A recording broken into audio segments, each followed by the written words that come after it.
everybody. Today I'm going to start reading the book Matilda by Roald Dahl. It's one of my favorite, fantasy or fiction books that I think you will hopefully enjoy as well. If you have your own copy, you can definitely follow along with me as I read, kind of like we've done in class with Harry Potter. If you don't have a copy of Matilda, that's totally fine too, and you can just listen to me read. So today, we're going to start with just the first chapter. The chapters don't actually have numbers in my book. They just have titles. So the first chapter for today is called The Reader of Books. Enjoy. It's a funny thing about mothers and fathers. Even when their own child is the most disgusting little blister you could ever imagine, they still think that he or she is wonderful. Some parents go further. They become so blinded by adoration, they manage to convince themselves their child has qualities of genius. Well, there's nothing very wrong with all this. It's the way of the world. It is only when the parents begin telling us about the brilliance of their own revolting offspring that we start shouting, "Bring us a basin, we're going to be sick." School teachers suffer a good deal from having to listen to this sort of twaddle from proud parents, but they usually get their own back when the time comes to write the end-of-term reports. If I were a teacher, I would cook up some real scorchers for the children of doting parents. "Your son, Maximilian," I would write, "is a total washout. I hope you have a family business you can push him into when he leaves school, because he sure as heck won't get a job anywhere else." Or if I were feeling lyrical that day, I might write, "It is a curious truth that grasshoppers have their hearing organs in the size of the abdomen. Your daughter, Vanessa, judging by what she's learnt this term, has no hearing organs at all." I might even delve deeper into natural history and say, "The periodical cicada spends 6 years as a grub underground, and no more than 6 days as a free creature of sunlight and air. Your son Wilfred has spent 6 years as a grub in this school, and we are still waiting for him to emerge from the chrysalis." A particularly poisonous little girl might sting me into saying, "Fiona has the same glacial beauty as an iceberg, but unlike the iceberg, she has absolutely nothing below the surface." I think I might enjoy writing end-of-term reports for the stinkers in my class. But enough of that. We have to get on. Occasionally, one comes across parents who take the opposite line, who show no interest at all in their children. And these, of course, are far worse than the doting ones. Mr. and Mrs. Wormwood were two such parents. They had a son called Michael and a daughter called Matilda, and the parents looked upon Matilda in particular as nothing more than a scab. A scab is something you have to put up with until the time comes when you can pick it off and flick it away. Mr. and Mrs. Wormwood looked forward enormously to the time when they could pick their little daughter off and flick her away, preferably into the next county or even further than that. It is bad enough when parents treat ordinary children as though they were scabs and bunions, but it becomes somehow a lot worse when the child in question is extraordinary, and by that I mean sensitive and brilliant. Matilda was both of these things, but above all, she was brilliant. Her mind was so nimble, and she was so quick to learn, that her ability should have been obvious even to the most half-witted of parents. But Mr. and Mrs. Wormwood were both so gormless and so wrapped up in their own silly little lives that they failed to notice anything unusual about their daughter. To tell the truth, I doubt they would have noticed had she crawled into the house with a broken leg. Matilda's brother, Michael, was a perfectly normal boy, but the sister, as I said, was something to make your eyes pop. By the age of 1.5, her speech was perfect, and she knew as many words as most grown-ups. The parents, instead of applauding her, called her a noisy chatterbox and told her sharply that small girls should be seen and not heard.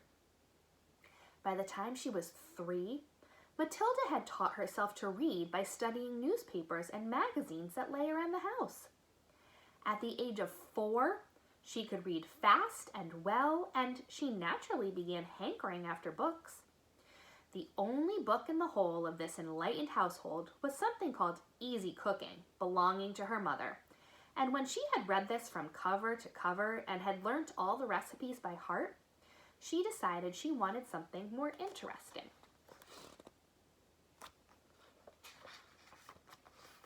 "Daddy," she said, "do you think you could buy me a book?" "A book," he said. "What do you want a flaming book for?" "To read, Daddy." "What's wrong with the telly, for heaven's sake? We've got a lovely telly with a 12-inch screen, and now you come asking for a book. You're getting spoiled, my girl." Nearly every weekday afternoon, Matilda was left alone in the house. Her brother, 5 years older than her, went to school. Her father went to work, and her mother went out playing bingo in a town 8 miles away. Mrs. Wormwood was hooked on bingo and played it 5 afternoons a week. On the afternoon of the day when her father had refused to buy her a book, Matilda set out all by herself to walk to the public library in the village. When she arrived, she introduced herself to the librarian, Mrs. Phelps. She asked if she might sit a while and read a book. Mrs. Phelps, slightly taken aback at the arrival of such a tiny girl unaccompanied by a parent, nevertheless told her she was very welcome. "Where are the children's books, please?" Matilda asked. "They're over there on those lower shelves," Mrs. Phelps told her. "Would you like me to help you find a nice one with lots of pictures in it?" "No, thank you," Matilda said. "I'm sure I can manage." From then on, every afternoon, as soon as her mother had left for bingo, Matilda would toddle down to the library. The walk took only 10 minutes, and this allowed her 2 glorious hours sitting quietly by herself in a cozy corner, devouring one book after another.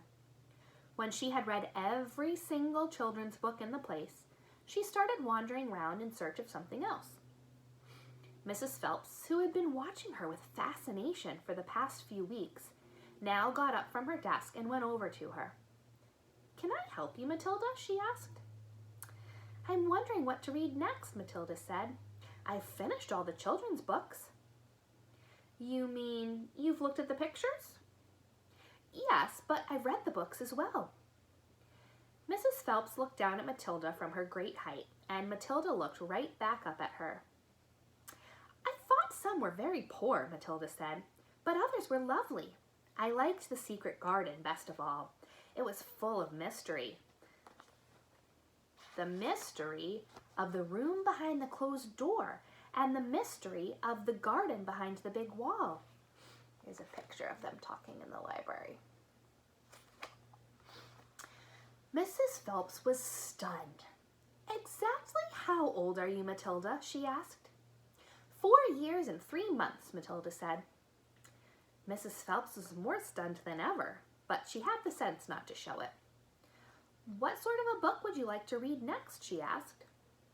Matilda said, "I would like a really good one that grown-ups read, a famous one. I don't know any names." Mrs. Phelps looked along the shelves, taking her time. She didn't quite know what to bring out. How, she asked herself, does one choose a famous grown-up book for a 4-year-old girl? Her first thought was to pick a young teenager's romance of the kind that is written for 15-year-old schoolgirls.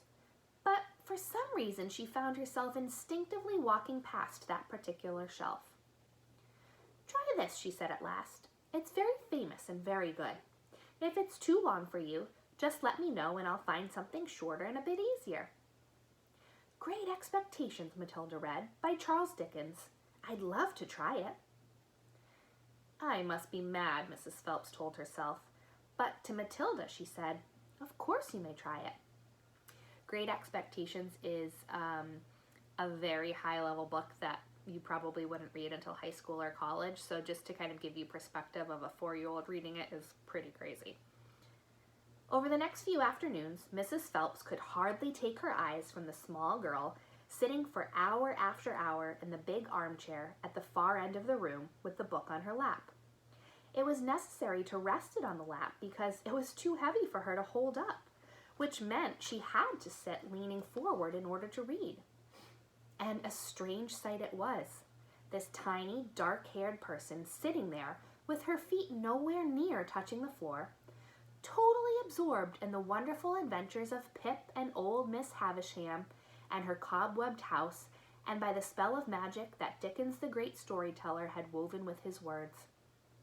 The only movement from the reader was the lifting of the hand every now and then to turn over a page, and Mrs. Phelps always felt sad when the time came for her to cross the floor and say, "It's 10 to 5, Matilda." During the first week of Matilda's visits, Mrs. Phelps had said to her, "Does your mother walk you down here every day and then take you home?" "My mother goes to Aylesbury every afternoon to play bingo," Matilda had said. "She doesn't know I come here." "But that's surely not right," Mrs. Phelps said. "I think you'd better ask her." "I'd rather not," Matilda said. "She doesn't encourage reading books, nor does my father." "But what do they expect you to do after every afternoon in an empty house?" "Just mooch around and watch the telly." "I see. She doesn't really care what I do," Matilda said, a little sadly. Mrs. Phelps was concerned about the child's safety on the walk through the fairly busy village, High Street, and the crossing of the road, but she decided not to interfere. Within a week, Matilda had finished Great Expectations, which in that edition contained 411 pages. "I loved it," she said to Mrs. Phelps. "Has Mr. Dickens written any others?" "A great number," said the astounded Mrs. Phelps. "Shall I choose you another?" Over the next 6 months, under Mrs. Phelps's watchful and compassionate eye, Matilda read the following books: Nicholas Nickleby by Charles Dickens, Oliver Twist by Charles Dickens, Jane Eyre by Charlotte Bronte, Pride and Prejudice by Jane Austen, Tess of D'Urbervilles by Thomas Hardy, Gone to Earth by Mary Webb, Kim by Rudyard Kipling, The Invisible Man by H.G. Wells, The Old Man and the Sea by Ernest Hemingway, The Sound and the Fury by William Faulkner, The Grapes of Wrath by John Steinbeck, The Good Companions by J.B. Priestley, Brighton Rock by Graham Greene, Animal Farm by George Orwell.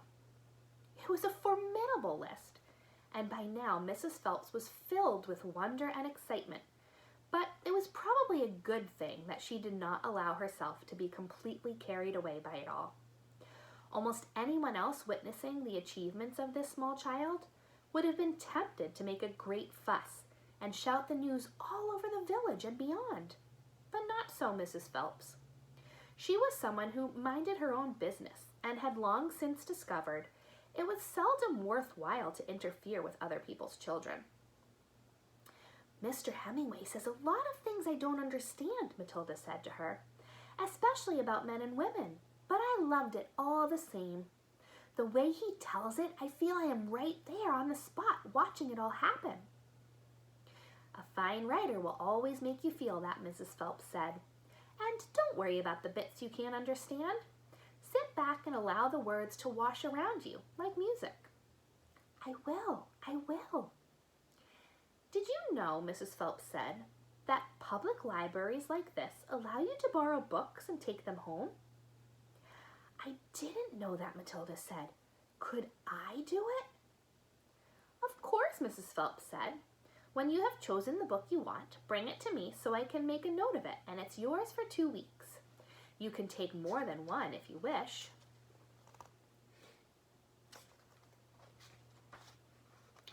From then on, Matilda would visit the library only once a week in order to take out new books and return the old ones. Her own small bedroom now became her reading room, and there she would sit and read most afternoons, often with a mug of hot chocolate beside her. She was not quite tall enough to reach things around the kitchen, but she kept a small box in the outhouse which she brought in and stood on in order to get whatever she wanted.